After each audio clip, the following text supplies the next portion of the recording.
very, very little haze out there, because when you come back in with the blender, you don't want big droplets everywhere, because that blender is going to have a hard time melting those big droplets. So you want a really nice straight haze line with a minimal haze, because that can be melted in. If you throw like a blend, it's going to be everywhere. You want it nice and straight so you can melt an even line in it. And that applies anywhere. If you do a little spot with solid color, the same thing is the same concept. You have to make a straight line so that you can melt it in. This type of color is a really difficult color to do a spot job on. That's much easier. On the red, I can do a spot job this big. Really? Because I keep my color really small. I don't have to blend it. You don't have to metallic. That one you gotta have this metallic pattern out. Right. Otherwise, you get it out in the sun, you might be alright in the booth and be like, oh yeah, that's great. As soon as you pull it in the sun, you're going to see the metallic difference. You will 100% of the time. Do you light check your? Yeah. Well, yes. I always turn the lights off and put the sun gun on. Anytime I'm doing a paint job, before I think I'm done, I turn the lights on, I put the sun gun on it, walk around, check the sides, and see if you like it. Always.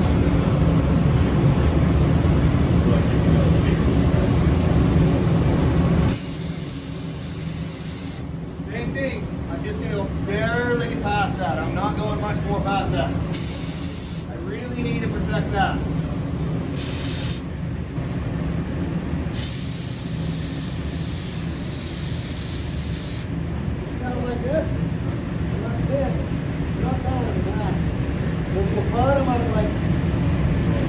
I need the bottom of the powder touching it, not this, because that'll blow a bunch of overspray that way.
One more coat like that, we'll load it up. I'll probably put the last one a little heavier, but this is always the same. This is always the same. And if you feel like you're good here, you can even bring that line back a little bit further, because you're polishing that whole edge. What I mean is, you can start your line here next time. To protect this line, because you don't want it to keep building right here, so you can step it back a little bit to protect it. You don't go this too far this way, because it'll ruin that. So I'll even like put it to a couple, and then I'll begin my work my way back. So like if I'm doing 5 or 6 coats, I'm working my way back. I'll get my outside edge and everything else is being pushed back. You can do it both ways. I think you can work your way out, but I think you can accidentally push too far. I would rather set my line and then work this way.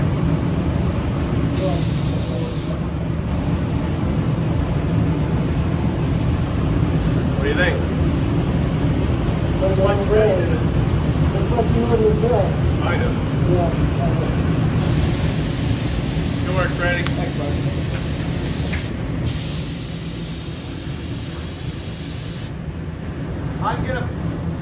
I'm actually gonna push this down just a little bit more, because I want it a little bit further in here. But again, everybody be careful with that edge. This edge is very, very delicate.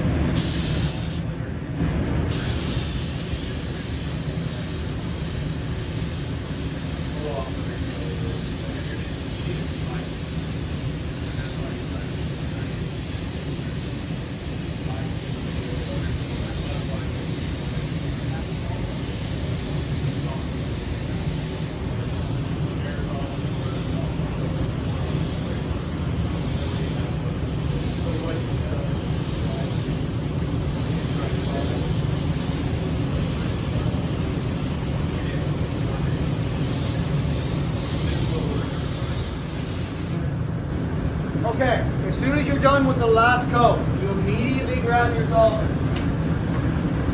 Some people have it in a rattle can. I like to put it in a little guy because I have a little more control where I'm putting it.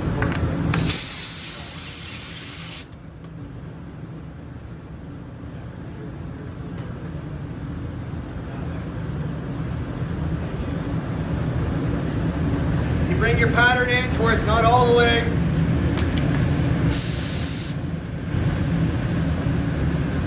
You can have a lot of control.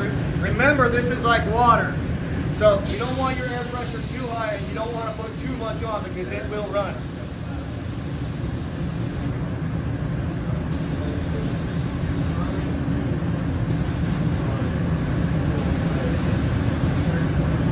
Immediately pull this off.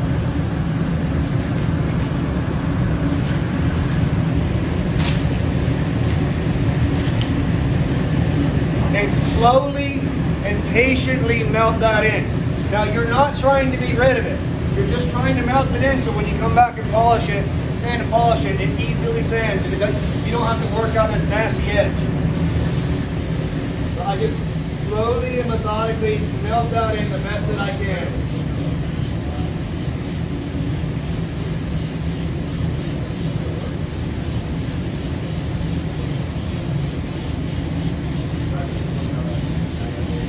I'm not full triggering, I'm like a quarter triggering. Just pushing it in until it looks like that edge is starting to melt.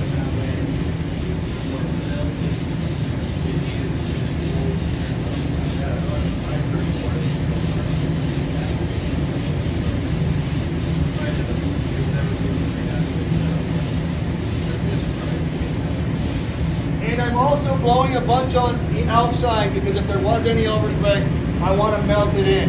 So I'm coming all the way out here, just in case there was some overspray that came down. You just keep pushing it, keep melting it. Until you look like it's got a nice, even, shiny to almost semi-gloss mat, or finish.